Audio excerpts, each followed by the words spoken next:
México tiene futuro y su futuro está en tus manos. La mejor manera de predecir el futuro es crearlo. Los avances científicos y tecnológicos han hecho que cambie nuestro estilo de vida, la forma de trabajar e incluso en la que nos relacionamos. La capacidad de educarnos a través de Internet, de transportarnos en vehículos autónomos, de modificar el genoma humano para evitar enfermedades, así como el uso intensivo de las energías renovables y de la inteligencia artificial, nos permitirán alcanzar mejores niveles de vida. Pero ¿seremos capaces de incorporar a todos o generaremos sociedades más polarizadas? De esto se trata Ahora Futuro, México y el mundo.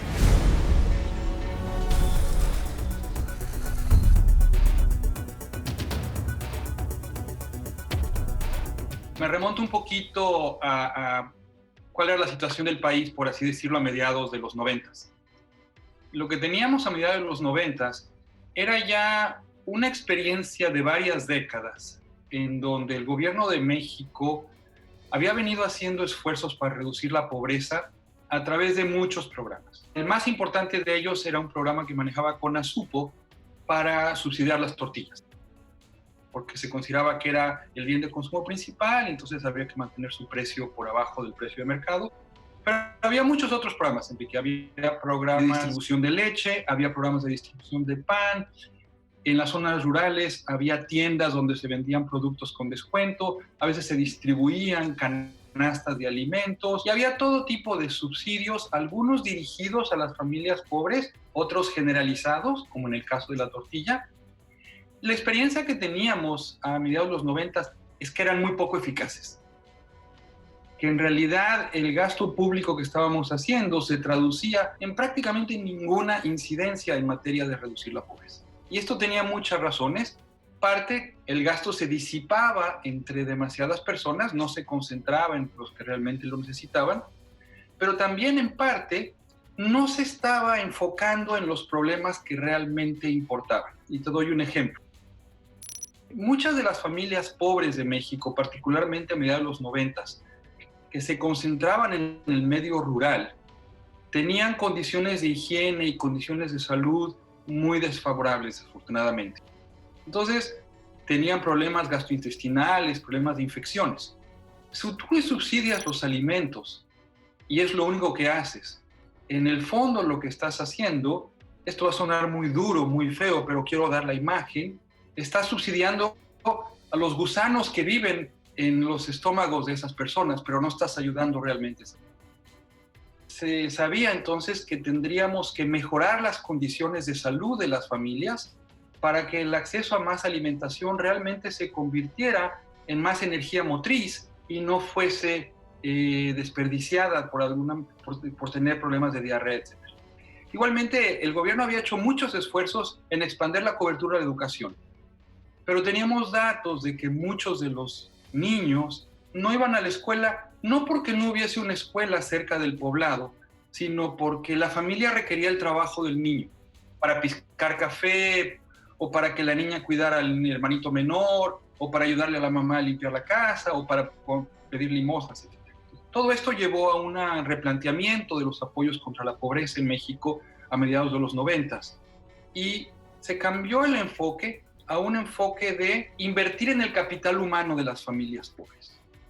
Sí, una transferencia monetaria. Ahora la idea sería no apoyar a través de distribuir alimentos, leche, pan, aceite, sino apoyar directamente con dinero. Con dinero. Pero asegurando que las familias hicieran acciones de invertir en el capital humano de sus hijos. Entonces, se condicionaba el apoyo monetario a que las madres llevaran a sus niños, particularmente los niños más chiquitos, con cierta periodicidad, dependiendo de la edad, etcétera, una vez al mes, una vez cada 2 meses, a clínicas de salud para que hubiera tratamiento de enfermedades gastrointestinales, para seguimiento de peso y talla, para que se dieran complementos nutricionales en elementos que en la dieta fallaban, acceso a hierro, a vitaminas B12, y al mismo tiempo se condicionaban los apoyos a que los niños y las niñas fueran a la escuela. Entonces la idea era, te estoy ayudando y aquí hay un dinero adicional, que por cierto era más generoso que el equivalente de lo que se recibía antes con los subsidios a la leche y el pan, etc. Era más generoso, pero además estaba asociado a la idea de que vamos a hacer que las nuevas generaciones de niños y jóvenes pobres tengan un mejor estado de salud y tengan más educación que la que tuvieron sus padres. Y de esta manera lo que queríamos era romper el círculo vicioso de transmisión intergeneracional de la pobreza. Lo que buscábamos es las nuevas generaciones más saludables, con más años de escolaridad, estarán en mejores condiciones de incorporarse al mercado de trabajo, conseguirse mejores trabajos, y esa será la ruta de salida de la pobreza. Y en efecto, el programa se llamaba Progresa, que era el acrónimo de Programa de Educación, Salud y Alimentación. Trataba de juntar todo, educación, salud y alimentación, en la idea de que queríamos satisfacer las tres necesidades simultáneamente. El programa se inició a la mitad de la administración del presidente Zedillo, y como tú señalas, Enrique, se fue expandiendo. Con el presidente Fox hubo un cambio de denominación, el programa se pasó a llamar de Progresa Oportunidades, pero era exactamente el mismo programa, la cobertura siguió creciendo. Finalmente, cuando el presidente Peña Nieto continuó básicamente el mismo programa, le cambiaron otra vez de nombre, ahora de Oportunidades a Prospera, pero fue un esfuerzo de 20 años en donde sí se logró, y sobre esto tenemos muchas evaluaciones cuantitativas muy precisas, sí se logró reducir la morbilidad de las familias pobres, mejorar su estado nutricional. Morbilidades, las enfermedades, ¿verdad? Menos enfermedades, o sea que... Menos enfermedades.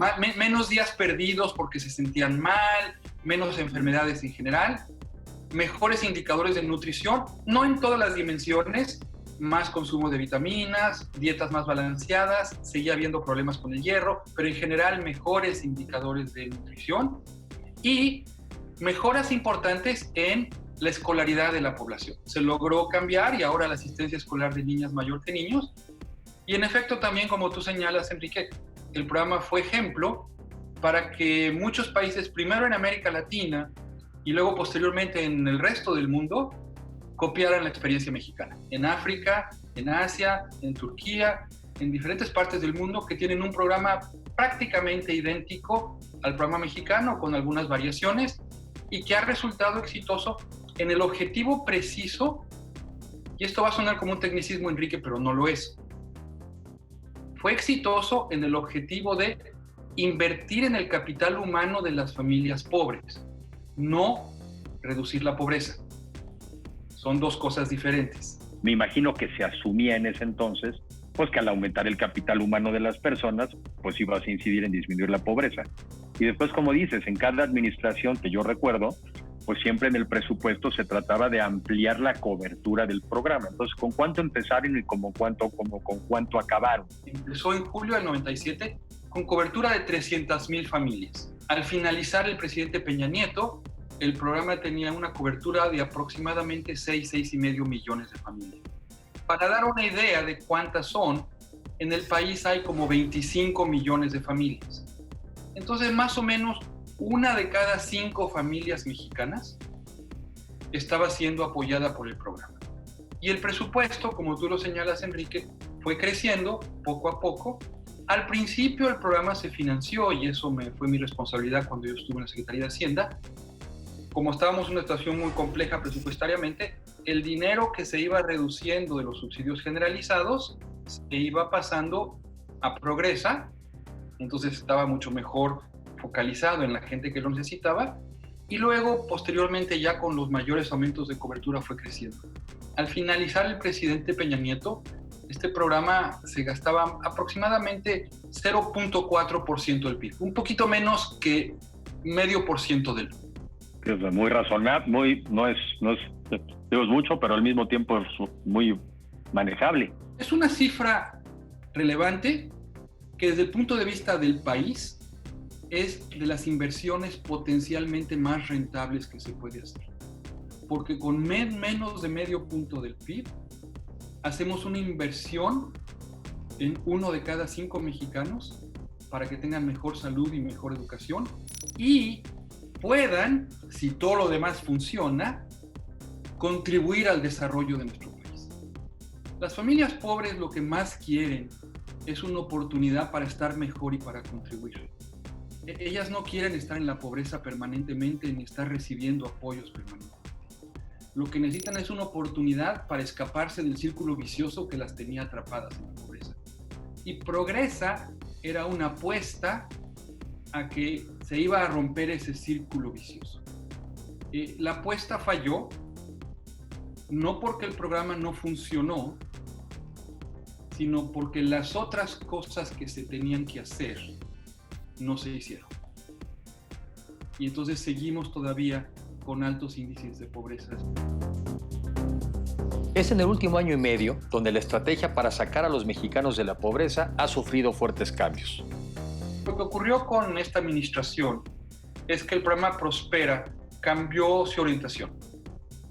Se eliminaron la condicionalidad de asistencia a las clínicas de salud. El programa pasó a la Secretaría de Educación Pública. Es única y exclusivamente un programa de becas educativas. Se desvincularon los apoyos de todo el componente nutricional y el componente de salud. Y esto es particularmente grave porque lo que sabemos, y hay una literatura muy amplia desde el área médica, que señala que los episodios de desnutrición en las primeras etapas de la vida son permanentes por el resto de la vida. Si tú y yo ahora tuviésemos un episodio de desnutrición porque nos va muy mal y eventualmente después otra vez recuperamos nuestro nivel de consumo, ese episodio de desnutrición no tendría ningún impacto permanente en tu carrera y en mi carrera.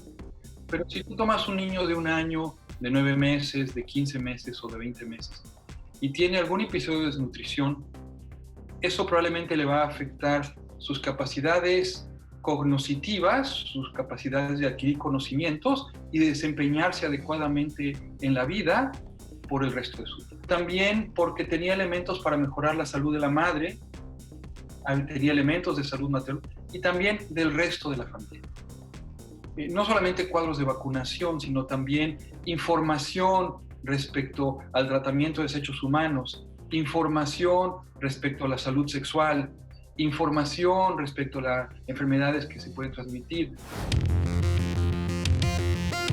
Una decisión correcta y sustentada en evidencia científica, que además creó un programa de política pública orgullosamente mexicano y exportado a otros países del mundo, fue la de transitar de la estrategia de sacar a la gente de la pobreza a partir de subsidios, sobre todo a los alimentos básicos, a otras estrategias que buscaban incrementar las capacidades de quienes más lo necesitan. Aunque desafortunadamente los resultados han sido insuficientes, confirmamos que íbamos en la dirección correcta. Y sobre todo estos resultados insuficientes han sido, en términos de pobreza, que hay otros sectores de la economía que no han tenido el desempeño esperado. Es precisamente sobre esos otros temas que seguiremos conversando en Ahora Futuro, México y el Mundo.